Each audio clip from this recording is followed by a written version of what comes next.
bottom of the 6. Also going on right now is the Open. We did our draft yesterday, but unfortunately, I wrote down all of our picks. I can't find it, and I didn't have a chance to go back and watch the show. But for the most part, we know what's going on. Just some stories off the top that are going down at the Open. Some cool storylines.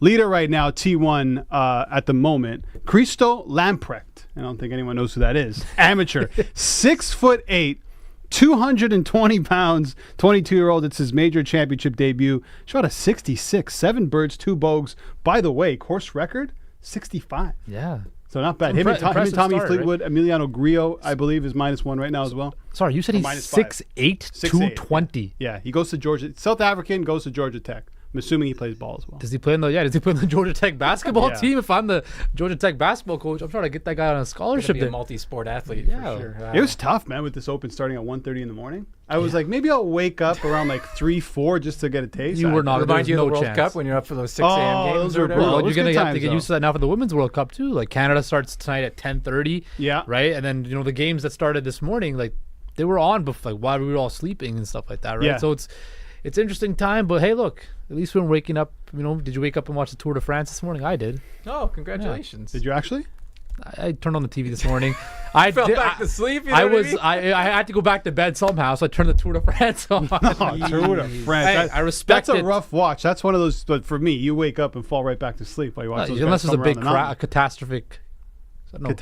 Okay. Catastrophic. Yeah. It's a catastrophic Open to the Homestand Show. Coming up later on the show, we'll have Sarah Pariah. She's going to join us. We'll talk Women's World Cup. Till 10:30 p.m. Eastern time, they kick off their first match of the Women's World Cup, taking on Nigeria. Nigeria, I think, the biggest long shot to get out of the group. Australia won today, so Canada has a real chance here. Yeah, I think winning their first match. Ireland is now that I think they lost yesterday. Yeah. So before that it was Nigeria, and I expect Nigeria to be the long shot after they lose tonight to Canada. I don't brushing up on his Women's World Cup. See, I don't know. I don't know. In front of a camera, I got to bring the knowledge. Bring the heat. I hope Canada comes on and puts a strong performance, but there's injuries. We talked about it yesterday with Sarah Pariah.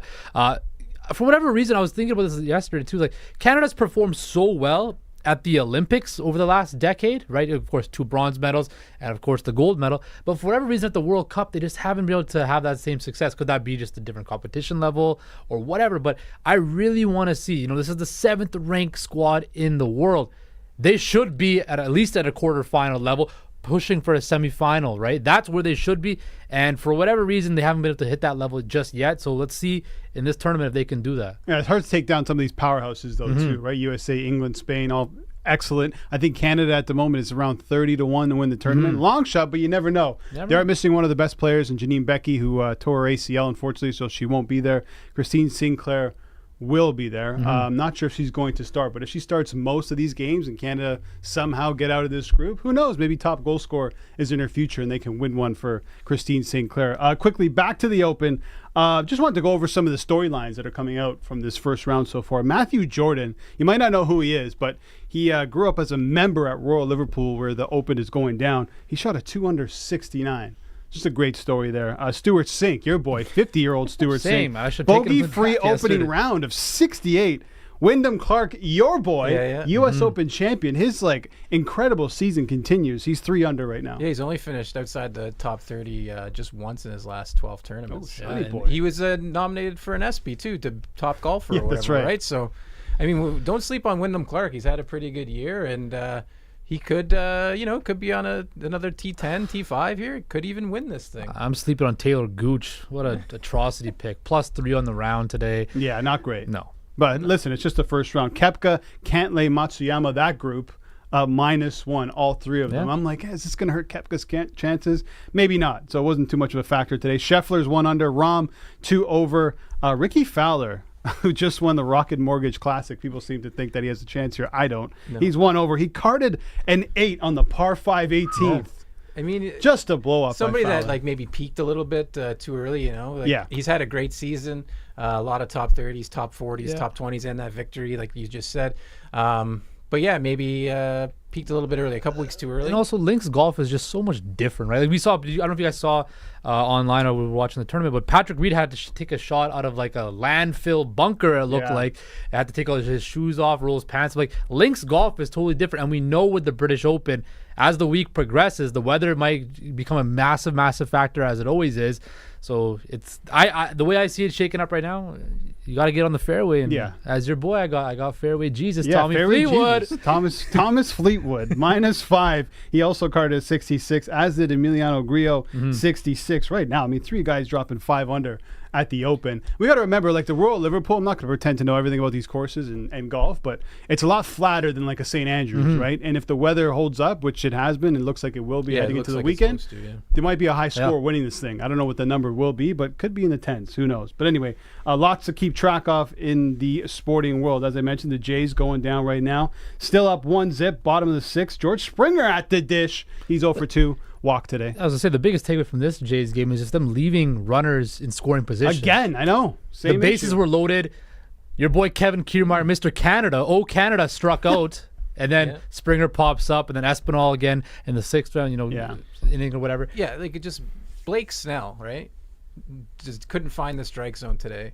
He's given up 7 walks, 5 over hits 100 pitches in 5 innings. 7 walks and 5 hits in 5 innings, and you only have 1 run. Yeah. And now there's a new pitcher on the mound for the Padres, and like Justin was saying, like Jays are 1 for 7 today with runners in scoring position. Entering today, they're like 244 on the year hitting with runners in scoring position. I don't like. It's just a very frustrating team. So good at times, and I wouldn't say bad, but just got to put runs on the board, and especially when you have runners on base. Wasting another solid pitching performance. Chris Bassett, 6 innings pitched, 4 hits, only 1 base on ball, 5 strikeouts. You're wasting that again. You can't keep on continuing to hope that your pitchers can carry the mail when the bats have not shown up at all, right? So Ross Atkins said this team, he's not too worried from what it seemed like, but you should be kind of worried. And it's a good time to win games with the Tampa Bay Rays playing the Baltimore Orioles, right? Someone's going to be dropping. This is a good time to win. And listen, the game's not over. They have a chance to still win this game against the Padres and avoid getting the sweep. Okay, we talk about, the Jays having issues, bringing in runs, and it's a real issue. I mean, Chapman and Guerrero, a lot of these top guys aren't performing at the level the Jays need them to perform. Ross Atkins did a media availability yesterday to talk about the trade deadline, and we have a couple of those clips, and I want to break it down with you guys because I thought he was really transparent in some of his comments. So here's the first one we have here on the trade market, assessing what he could possibly do heading into the deadline. What we see are ways to make our team better. We've identified those. We've expressed interest to other teams. We feel like there will be opportunities to do so.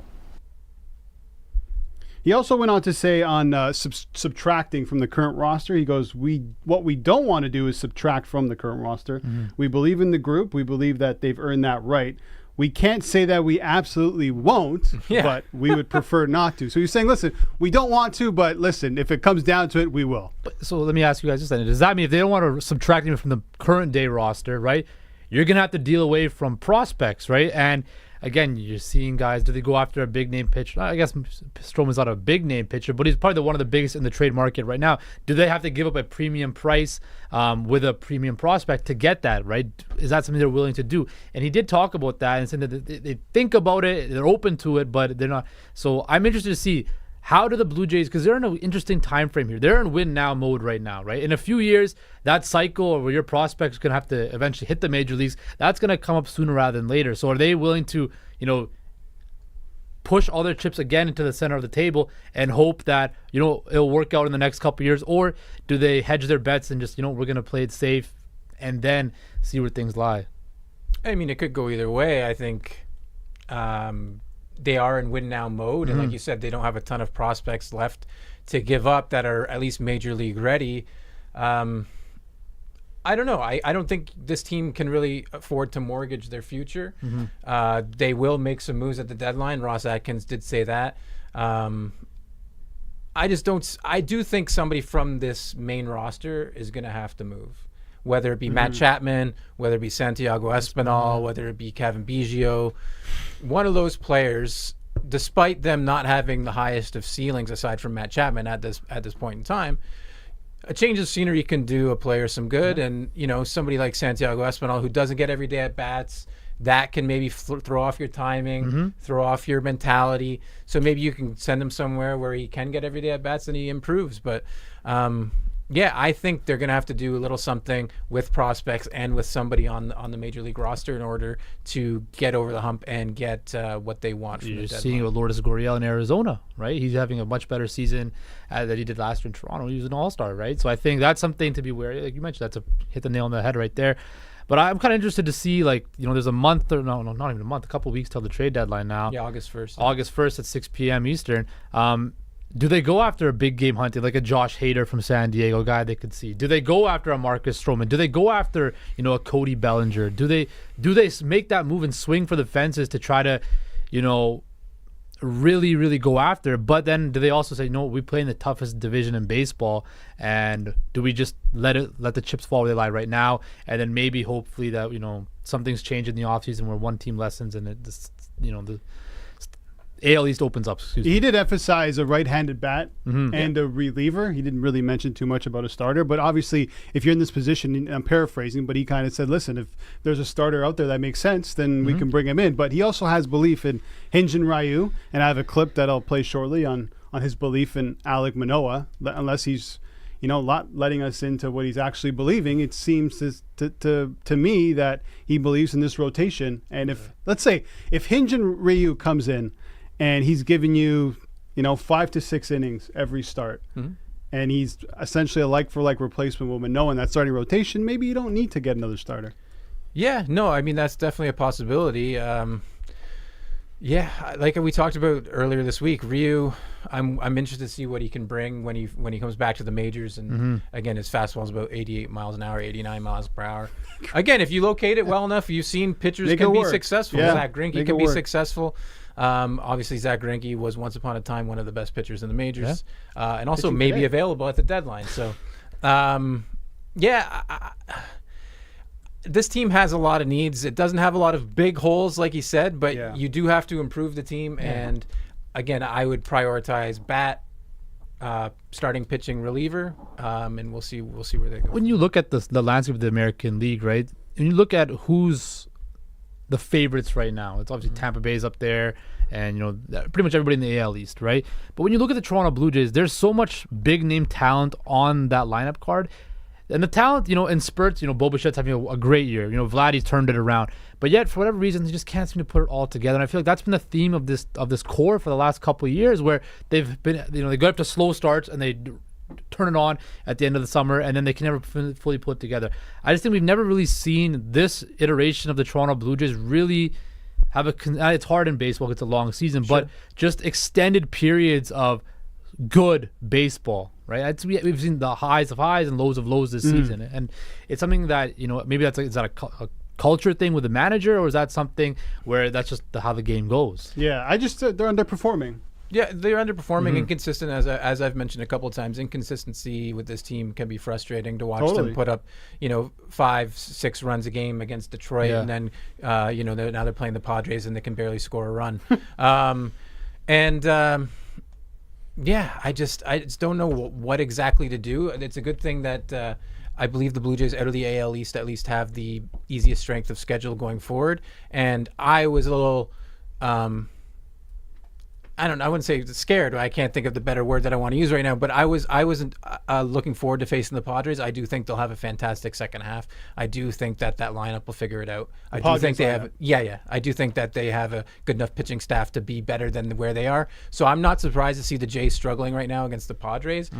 But I do think that the Jays can also turn this around headed into the weekend against Seattle. And listen, it's not all doom and gloom, right? They're 2.5 up on the Red Sox for a wild card spot, just 5.5 back of the AL East. Who knows, right? If these bats click, maybe they don't need to get another bat.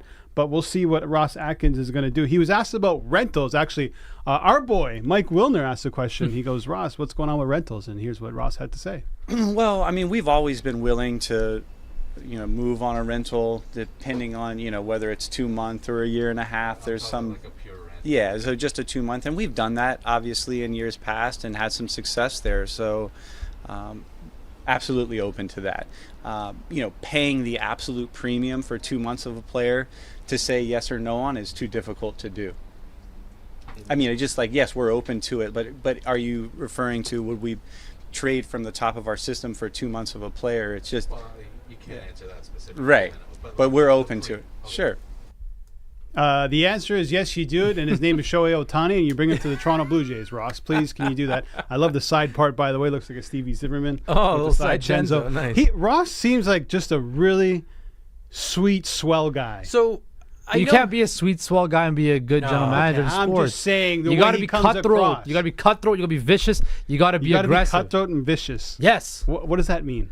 You got to be aggressive. You got to be. How can you be cutthroat and vicious? No friends. You have to be able to make. But no friends in the industry. You're going to drop the Drake line. But explain that to me for GMs. Cutthroat and vicious. What does that mean? Let's look at it. Okay, what did Masai Ujiri do? We'll keep in Toronto, right? He traded DeMar DeRozan a week after he told him you're not going to go anywhere. Okay, so that was before the season started. Before the season started, fine, regardless, right? Okay, but to make aggressive moves and to be, a championship. Okay, so what's that cutthroat, vicious move that Ross Atkins needs to do at the deadline where the Jays are? You got to make put your big boy pants on, make a big move, and don't care what anybody has to say about it. But what's that big move? Whatever's out there. Get Marcus Stroman. Get Cody Bellinger. Bring both them in. So what would you sacrifice on the Jays end, player-wise? Definitely Kevin Biggio. Well, I mean, look, if I'm the Toronto Blue Jays, right? It's easy to say those things, but these deals aren't as easy to make as you think. If I'm the Toronto Blue Jays, right, you have Bo Bichette, Vladimir Guerrero Jr. in the prime of their careers right now, right? Or in the early stage of their prime, right? Go all in. Who cares about the future? But right? one of them... We saw that when they acquired David Price, Troy Tulowitzki. They put all their chips in the middle when Alex Anthopoulos. Now, they didn't get him to the World Series. They got pretty close to the ALCS, right? Do that. Be aggressive. Don't worry about the future. Don't worry about this, that, and the other. Your goal is to win the World Series. This team is too good, and all the hype before the season was this team should be a World Series contender. Well, they're not playing like it right now, and maybe making a big splashy move is the shot in the arm this clubhouse needs to push forward and really get going for a run in October, because right now it's stale, they're inconsistent, and quite frankly, they're just floating right now. Yes, in other divisions they'd be much higher, but they're in the AL East. They understand that. Be aggressive. Set the tone in the American League East. Make a big move. Get ahead of it. Don't play catch up because the Yankees are going to make a move. The Orioles might make a move. Who knows what Tampa Bay will do. There's going to be moves made. The Toronto Blue Jays need to go out there, be aggressive, set the tone, be cutthroat, and make moves. Don't worry about the future. Don't worry about future assets. Make the moves that are going to help you win this year. But what are you supposed to do about one of those guys that you mentioned that's in their prime having an off year? How do you fix that? By bringing in Cody Bellinger? That doesn't fix that. That doesn't fix Vladdy not being able to cash in runs. I mean, what are you going to, again? I'm just saying, how do you fix that? We've seen, so with Vladdy. Well, a move will not fix that. Vladdy has to fix that. And he even said it himself. Ross Atkins said it himself. He goes, a lot of the players are underperforming. And perhaps, again. And a deal's not going to fix that. But here's the thing. Maybe make it big. Maybe you move a Matt Chapman, right? A guy who, probably going to move off from him in the off season, right? It's unlikely he'll sign. It's unlikely, but if you move a big piece like that kind of shocks the clubhouse, right? That gets everybody's attention. That sometimes gets people or players out of funks. That it pushes them because it's like this management believes in us. They want to go for it, and sometimes that's all it needs, right? Again, that's not saying it's going to happen, but that could be what the Jays need. They just need a big shake, a big shock to the clubhouse. Sean, what's your take? They need a shock in the clubhouse. I do agree with Justin there, but I don't expect them to make a big splash. It's just, again, you're asking them to give away too much for what they're going to get back. And the thing about the AL, and it can be good or bad right now, there's not a really good, you know what I mean? In the NL, you've got the Braves. They're sort of running away with the NL. Yeah. Right? And for a time, the Rays were running away with the AL. But now it's very tight.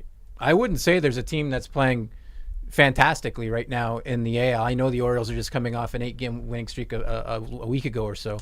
And they're tied for the AL East lead as entering today. But there's not a team here that I'd be like, yes, that is the World Series. They're going to make the World Series in the AL. I don't have a team in mind. It's pretty open, right? Where it's different in the NL. And again, obviously, I'm not saying the Braves are going to make the World Series. It just seems like they are poised to do that. So yeah, I get that. If you make a couple big moves, maybe you can become that team and get put over that hump, and now you've got a Stroman and a Bellinger, and you do a big package with the Cubs and get those two players. You're gonna have to give away so much to do that, and I think you can do that by adding a couple of other players like a Hunter Renfroe from the Angels, who's a rental, going back and getting Teoscar Hernandez. Maybe that is something that can help the clubhouse morale. I'm not a big. That's a good point. I'm not but a would big Seattle proponent. trade back with Toronto when they're in the same playoff race right now? They're in the but I mean at the same point in time, I mean Teoscar's a rental now too, right? So he's coming off. He'll be a free agent at the end of the Seattle's year. 5.5 back of a wild card spot. Yeah, so I mean it's going to be a big series this weekend for the Mariners and for the Jays, and again, Teoscar was really well loved here in the by Vladdy and Bo and I mean Lourdes when he was here, and he strikes out a ton, but he provides a big power boost. I think the Jays need to go get a big power bat, whether it's Renfroe, whether it's Joe Adell, maybe from the Angels, but you're gonna have to package. You're gonna have to package a little bit more for Joe Adell because he's got like 4 years of arbitration control. So. Yeah, again, you're going to have to do a little something to get a hitter that can hit against lefties, and we'll see who it is. And I mean, again, we'll speculate on this for the next 10 days or so. Listen, the Jays have a lot of power in their hands. The next two series against Seattle and the Angels, they can bury two teams and knock them out. If they win both of those series. On the other side of the coin, they could, lessen the gap. Oh, they can definitely close the gap. And to your point, listen, Atlanta is 7 games up on the Dodgers for the lead in the National League. Yeah. If you look at the American League, you have Tampa and Baltimore tied, Texas a game back, and then Houston and Toronto both 5.5 games back. So, like you said, it's closer in the American League.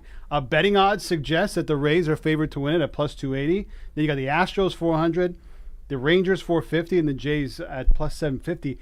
And if you believe in the Orioles, which I think we all should, plus 850 to win the American League is pretty good value right now. Hey, right? They're so young, though. Wow, the Orioles, plus 850. Yeah. What am I missing? I've been on the Orioles for a while to do really well. I like that a lot. That and might take a little again, like I swing. talked to you, I think it was probably a month ago now. I was like, oh, the Orioles are 33-1 or something to win the World Series. And again, I'm not predicting them to win the World Series, but they're a team with the number one prospect pipeline in baseball. Like they can make a lot of big moves at the deadline. Again, it might be tough to keep free agents in Baltimore. But I mean, if you've got a nice, exciting young squad that can hit well, run well, the pitching staff's a little but the bullpen is fantastic, one of the best bullpens in the league. Maybe that can convince a couple people that to stay there. I'm not saying they're convinced Shohei Ohtani to stay there. Vladdy hit a bomb a few minutes ago. So, nice. I was just looking at it. Vladdy bomb. Look, see, we're just talking about Vladdy. There you go. He's hitting bombs. Yeah. Justin, I think you are that spark for the Toronto Blue Jays. Hey. Maybe they're playing the Homestand Show live. Cutthroat and, maybe they're playing the vicious. Homestand Show live on the iPad right now. Bassett's looking at you like, this is the guy we need in our dugout right now, Justin Pooni.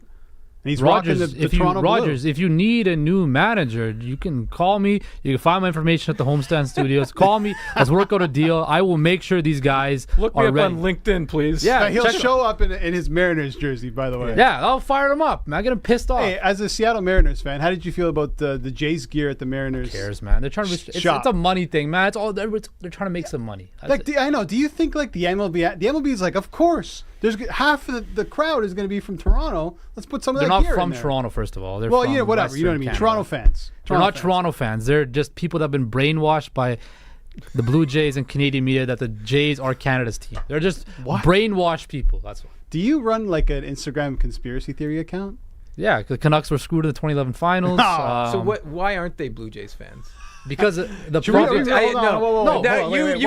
One sec. We're 25 minutes in. Do we really want to get into this? No. Let's save this for another day.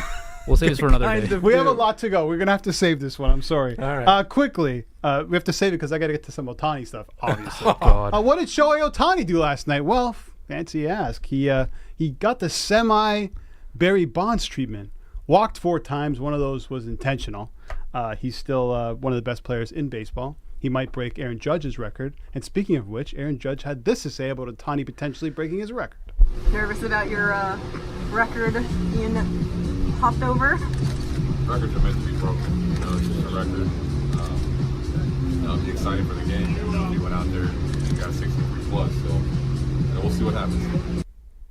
Oh, the audio was fantastic in that clip. Basically, what he was saying is, we'll see what happens. Records are made to be broken. Does he break it? No. Does he break it? A few days ago, I said yes. I'm going to backtrack. What, because he walked? Yeah. I know. What if this is a trend now, right? He has been so fire lately at the plate. And I'm not saying he's going to get the Barry Bonds treatment, but maybe they're just going to throw around him. You know what I mean? They're not going to give this guy anything to hit that he can hit out of the park. Sure. He's already got one more home run that he had all of last season, and he was pretty healthy last season as well.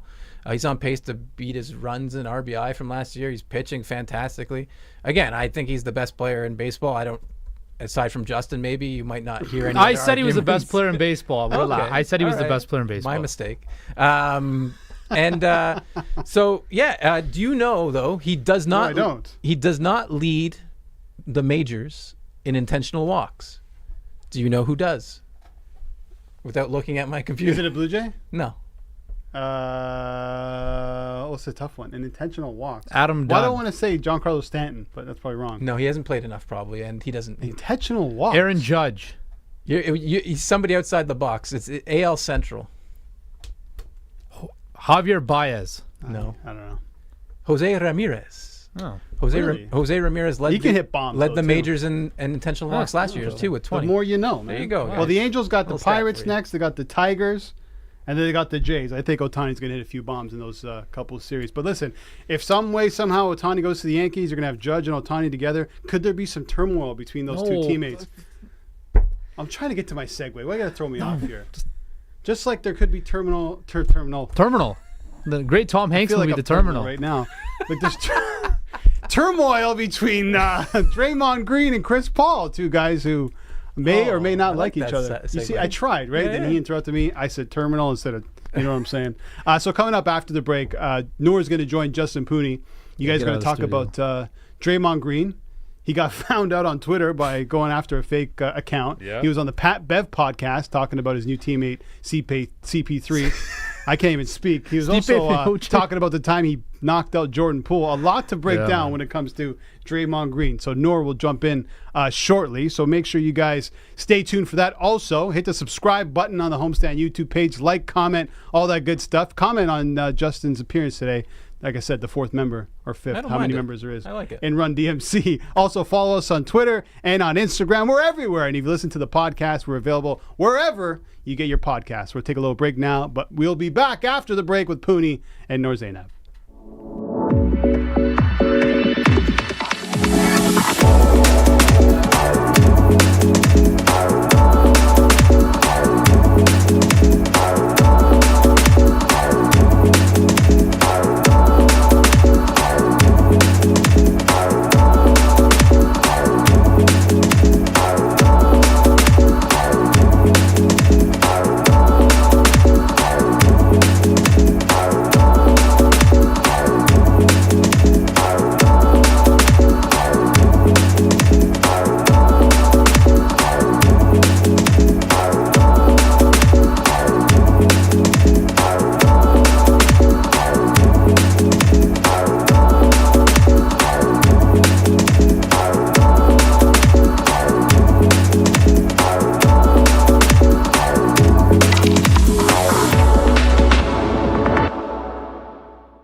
What is up, everybody? Welcome back to the Homestand Show. We kicked off Sean and Albert, got rid of the riffraff, guys making corny jokes, the corny ass jokes about my fit. I mean, coming from guys that both wearing basic white You think tees. I'm not gonna come at you for your fits? Why do you think? Hi guys, I'm also here. Noor Zainab. I was gonna segue like to and you. subscribe. Homestand Whoa, Show. whoa! I'm hosting this block. You're going too long on the monologue, Justin. We gotta wrap it up. I'm You the, wanna I'm find- the you can OG, host- the you pro can- here for what? a reason. Host this block. Can you Host just this block continue, right now. guys? Thank you so Anyway, much. we're back. My IFB just fell out right now, but we're back talking some basketball because that's what we do best. Now, your boy Draymond Green was in the news for all the wrong reasons yesterday, or right reasons Why depending. is he ever in the news for the right reasons? I though? mean, he's a couple times okay, defensive player champion, of the perhaps, champion, all but that. like outside of the world-renowned basketball court, podcast, world-renowned podcast Yeah. that he leaves his game 4 and instead of even clocking out all and getting marketing. a shot You know in, he's he doing goes that because right it's back all home marketing. and He's a smart guy because you know why? he's a smart guy. He's a clutch sports client. He knows him and Rich Paul and LeBron. They know how to market. You know what's happening right now? They left us two in here because they're about to have a cage match. The fact that you're like already starting on clutch, hasn't even been 2 minutes in. I can't. If you name drop LeBron one time, I'm walking I out. already name dropped LeBron, and you said it before me. I didn't say you. When Okay, did you name you know drop what? LeBron? Regardless, LeBron James, we know where you stand. He's enjoying his vacation in Puerto Rico right now, from what I see on Aw, Instagram. So enjoy. congrats to LeBron. But let's dive into Draymond Green. He actually got on Twitter by a fake Twitter account, NBA Central. Where, they put out a fake quote about KG talking shit about him punching Jordan Poole in the face, and then Draymond came back, of course, and kind of clapped back. He's like, I tried talking to you when I was a rook, KG, and you started talking to yourself like I wasn't talking to you. What was that He like? wasn't talking to you. The freshman picking on the senior citizen, that's double his size. And then, of course, he got into it with Oh, no. Jordan Poole's dad, who basically called Draymond a bitch, which, ironically enough, he called LeBron a bitch back in 2016, and how'd that work out for Draymond? Of course, but then, Draymond says, that's cute. It's impossible to avoid you in arena for a year, champ. I get to avoid you. Get Spell it my out. family. Whatever he said. The English, Can you the English is not the read? best. I can't read it. Anyway, there's beef Guys, between he can't read. the Jordan Poole beef and the Draymond Green Twitter Wait, shenanigans. can we even commend Draymond Green for not knowing what NBA Central is? You can't even read a tweet, Justin. This feels hypocritical to be doing. Okay, you that read right it now. better then. I could pop it up. I'm stand on this. That is some BS. JP was this guy, and he avoided me all last year. That's wrong He's English. a soft ass B, and I'm standing on this. And he did not apologize to me and my wife. So he lame, and me and him and can meet. See, I have anytime no idea what he you're wants. saying right there. It's because that was So written. as you read it, you realize the English makes no sense. Don't come at Anthony Poole's English, okay? But anyway, Draymond Green responds, "That's so cute. It's impossible to avoid you in an arena for a year." He didn't say in champ." arena, he said an arena. I said an arena. You said okay, in. whatever. I get my family from that family room every game, and stop using those words that usually don't go over well amongst men. Regardless I mean, of the English on the tweets, which does need some work, right? yes. Draymond Green then was on the Patrick Beverly podcast and talked about that issue with the one and only Pat Bev. I don't just hit people. Dialogue, of course, happens over time, and you usually ain't just triggered by something like that fast, to that degree. You know what I'm saying? Like, this is a team. You know what I'm saying? Like, ain't nobody on my team triggering me, in an instant. We know stuff that you don't say amongst men. You know what I'm saying? We know things that you have to stand on. He's such a liar. He's capping so hard. Because you know why he was upset? Because Jordan Poole got the bag last summer. He didn't know if he was going to get the bag from the Warriors. Jordan Poole was acting all cocky at the training camp. And Draymond thought, you know what? I'm the big dog in the yard. I'm going to go up and pop him in the face. I feel like we know this about Draymond. Draymond's he's such a complicated person though, because every now and then, like, you look at him, I think maybe actually for the most part, you're like, he's got great basketball IQ. He talks about the game so well. He wants to have a career post his, current. He's already got a career post in the media, let's hold on a second, okay? Let's not jump the gun. But he wants to have a career after he retires, right? So he's doing all these things to market himself, and you're thinking, okay, well, like, it would be cool to have Draymond come on after he's retired to give like the perspective of a player. But then he does so many crazy things where you're like, should he? Like, is someone gonna? I know people will take that seriously, but just based off of his antics, like that really takes away from the guy that he is. That's on the court. That's the basketball IQ when that pops in, because his like leadership IQ is not there at all.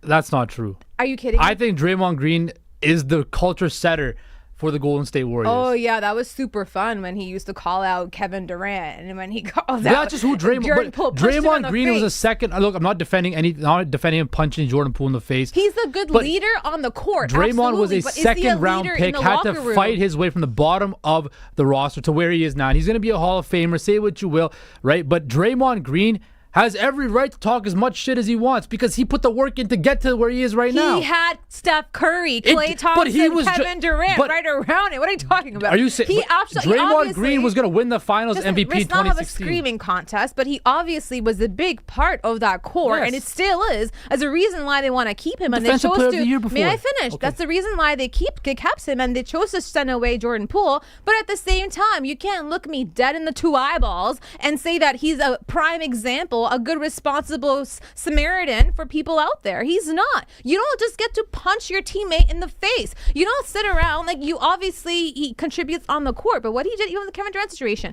you're crying in the parking lot, calling him 1 second, and the next second you're like, they don't watch you. That's 2 championships later. Doesn't matter. Doesn't matter. You lose respect that way of a fan. You mentioned the beef with Kevin Durant. He actually was on that same Pat Bev Podcast episode. He talked about his former rival and now teammate in Chris Paul and just how he really still does feel the same way about him. No, this is real life we live in when we playing in these games. And so, like, to just go front and act like all of those things was fake, like, I've publicly said I didn't like Chris before. Like, I'm just not going to be like, oh, man, that changed. Now he's my teammate. No. Does anyone like Chris Paul in the league? No. I don't think anybody likes Chris Paul. I don't get that. Because though. Chris Paul, just like Draymond Green, is the ultimate competitor. I've never. Okay, on the court, that's great. You want to see that on the court. He's not punching his teammates. Again, we don't know. You know, maybe the first day of training camp, they square up in the middle of the court and have a fight. And I don't know. Who are you taking in a Draymond versus Chris Paul? Draymond's got the height, the weight, all that. No, man. I feel like Chris Paul's got a solid punch. I feel like Chris Paul's packing. I don't know. I think Chris Paul's like a sneaky fighter. I don't know why, but I wouldn't cross Chris Paul. Draymond Green's gonna play dirty though, is a problem. Draymond's gonna poke an eye, like give you a little, hit the balls. So, do you think these Draymond Green comments will affect the Warriors and the dynamic with Chris Paul at any point this season? Yes, because it's gonna get brought up any time when the Warriors have a bad game. I think it's going to be a factor, and it's going to be a factor so long as Draymond Green can't learn to keep his beef to himself. You've seen it, though. Anybody on his team, you've seen it. First it was Kevin Durant, Jordan Poole. Now you bring in Chris Paul. Yeah. He has to put that stuff aside and make it all about the team. Because back in the day, they could afford to have these problems and still go out and win games because you had a prime Steph Curry, a prime Klay Thompson, and a prime Kevin Durant. Now you have a very good Steph Curry. Klay Thompson's kind of like lost in there somewhere. And the rest of the team, Wiggins, I mean, you got to keep him healthy a little bit to see what he's going to be like next year. He had personal issues at the end of the season that kept him away. But when he came back, he was good. But I'm saying like in terms of just him staying on too, not just last year. His health is a big issue, right? So he's got to stay healthy on that court. And beyond that, like all these problems, if they end up having, winning's not going to cure that. And if you're not winning and you end up having locker room problems, no, tell me. Let's look at the Raptors. Look at the Brooklyn Nets. Look at any team that KD's been on and Kyrie Irving. No, I'm just saying, they were in the fucking playoffs the year before. But let's just look at it this way. If things are happening in the locker room, but you're winning, you're going to keep things quiet. Of course. That's not going to leak into the locker room. But if things are happening in the locker room and you're losing, that's going to end up trickling everywhere. Yeah. So it all depends on how the Warriors play. If they end up losing, it could be the chicken or the egg kind of thing, Did they fight first or did they lose first? Did they lose first? Did they fight first? I don't know. Sorry, fight first, lose second. I have no idea what you just said right there. Fight first, lose second, lose first, fight second. You know what I mean? Like, what came first this season? We'll see. We'll see. I mean, it's going to be interesting. I do think Chris Paul and that whole dynamic is going to be very interesting. I would love to see these two go at it. Just not. Yeah, you're a violent person. Not physically, but just get in each other's faces and, you go after it. That's how you build strong team bonds. Iron sharpens iron. That's the military's tactic of appointing people. That's what me and we do here at the Homestand Studio. Iron sharpens iron. We butt heads. We make each other better That's a. I lost IQ points today. So that's not true. Okay, well, I did too.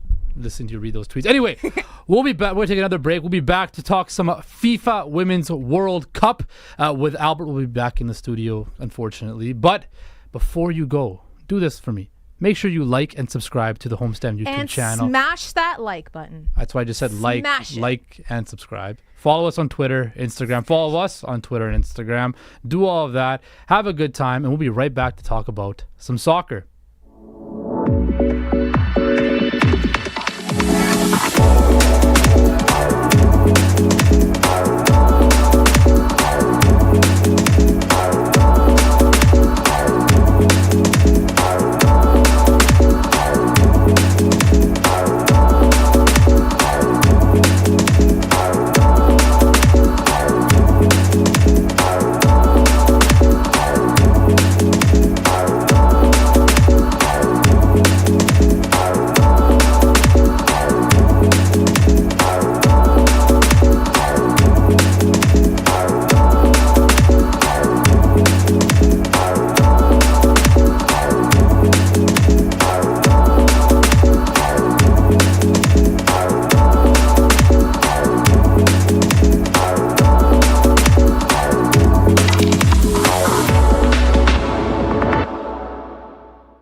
And we're back.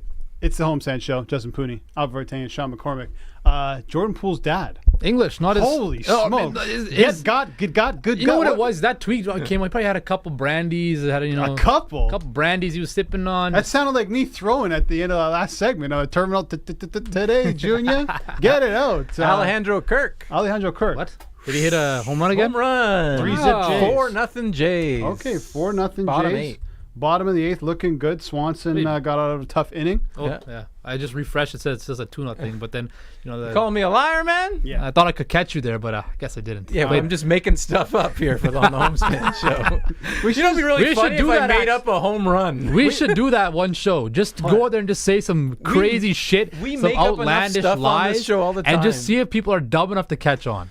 Well, I mean, look at some of the accounts on Twitter. Draymond got caught. That's true, but I've been caught. Oh my God! Kevin Biggio. There you go, right there. I tried when I that's the one you got caught. Oh yeah, that's the one. NBA Centel. Yeah, that's the. See, that's the problem. If there's fake verified accounts, man. You shouldn't let these things be verified, and these kinds of things. But you know what I understand about Twitter? So you know Rich Eisen. He has over 1 million followers, and he has a blue check. And he said he never paid for the blue check. Twitter just gave it to him. Yeah, well, Elon gave certain blue check marks to people, like legacy. Well, why don't they change the color? I mean, who knows? Well, you have like the yellow check mark, which is if you're like with a verified organization or something. I don't know, man. Look, Elon and Zuckerberg, just get in the ring, fight.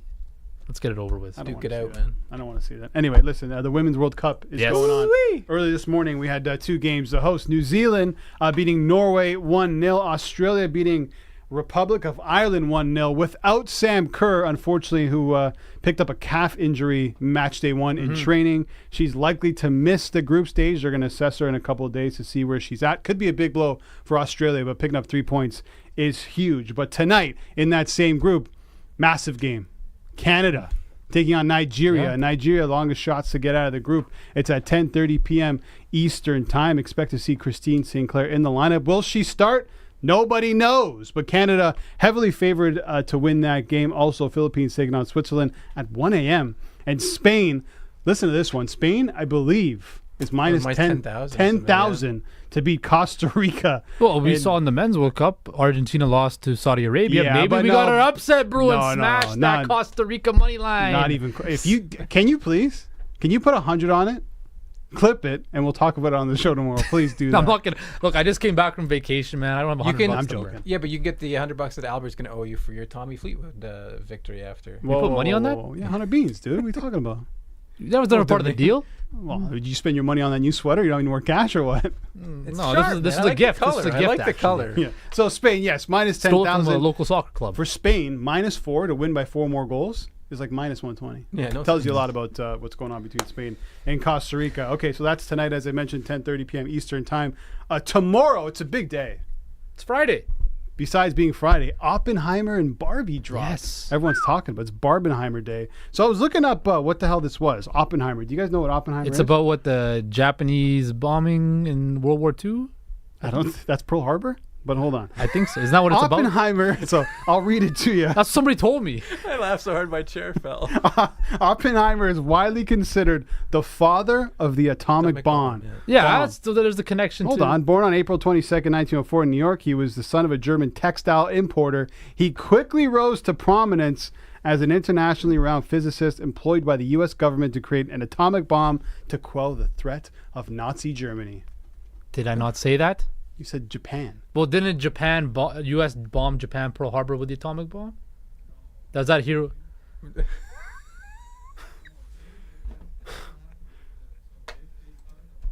Hold on. I get all that. But that was still part of World War II, wasn't it?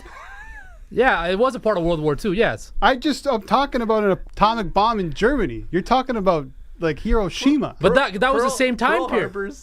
In the United States. Yeah. No, Hiroshima. They bombed Hiroshima. Yeah. The U.S. bombed Hiroshima in Japan. Because of Pearl Harbor, yes, which was a part of World War II. Yeah, that's what I'm saying. Hold on, wait, they can't hear Ellie. Producer Ellie, everybody, he's giving me a historical lesson, but I knew this. I just didn't expound upon it profoundly enough. I wanted to tee up these movies, and this went a completely different direction. Should you talk about Calvin Biggio now? No. Barbie also dropping. Will you guys be watching any of these movies? I'll probably watch both. I'm a Barbie girl in a Barbie world. Oh, God. Life is plastic. I hate you so. I hate you with a passion. You know, when I was a kid one time, this kid hit me with this best joke. He goes, "You're soft." No, he didn't say you're soft. He goes, "You're flat down there like Ken." That's a good one. I was like 6 years old. I don't think you can say that anymore. But how do you drop that one? You're flat down there like Ken. I like it, but there's always those kids in school that were just, kids are mean. A bit more eloquent with their jokes at a young age. And you can't say that anymore. You get canceled. And then they end up working at McDonald's. Should I not have said that? It's too late. It's out into the ether now, but oh well. You'll be all right. It's fine. You'll be fine. You'll land on your feet. Well, Oppenheimer, yes, the father of atomic bomb, has nothing to do with Japan, but it does have something to do with Japan because the U.S. dropped the atomic bomb on Hiroshima, which was in Japan during World War II. So there you go. How it's all connected. Right. Okay, so this has been the Homestand Show for this beautiful Thursday. We'll be back tomorrow, a nice Friday. We'll talk about Oppenheimer once more. We'll talk about Barbie, talk about the Jays. Maybe they'll make a move at the deadline. Who knows? Maybe Ilya Samsonov is going to sign a deal with the Toronto Maple Leafs. We should also say Mike Van Ryn is now the new assistant coach of the Leafs. We'll leave the show with Mike Van Ryn tomorrow. As is Guy Boucher. But, this is perfect. This is a perfect moment to play my favorite clip because it describes what just went down in this last segment. Here's Conor McGregor. Take it away. We'll be back tomorrow with more Homestand Show. The drugs don't work. They just make you worse. But I know I'll see your face again.